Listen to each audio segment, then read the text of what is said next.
Dhallywood queen Apu Biswas ইদানিং নতুন নতুন রূপে নিজেকে প্রকাশ করছেন।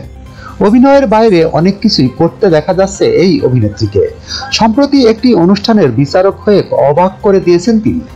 নববধূ বেশে ফটোশুট করেও অবাক করে দিয়েছেন অপু বিশ্বাস। তবে এসবের বাইরেও চিত্রনায়িকার জীবনে এসেছে নানা অধ্যায়। সেখানে কখনো ছিল সুখ, আবার কখনো এসেছে দুঃখ।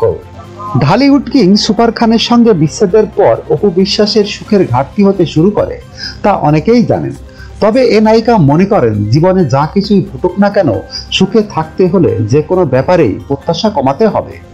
সম্প্রতি সামাজিক যোগাযোগ মাধ্যমে অপু বিশ্বাসের এক সাক্ষাৎকারের ভিডিও সামাজিক মাধ্যমে ছড়িয়ে পড়ে, যেখানে অপুকে সুখে থাকার করণীয় কি সে প্রসঙ্গে কথা বলতে শোনা যায়।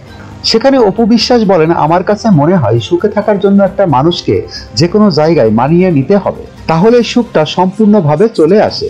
প্রত্যাশাটা না বাড়িয়ে কিংবা প্রত্যাশাটা না রাখাই ভালো।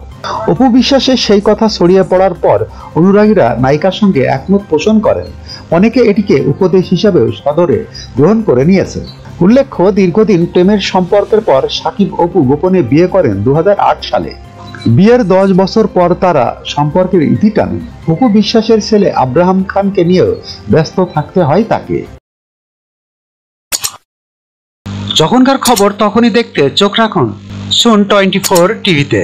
চ্যানেলটি সাবস্ক্রাইব করুন।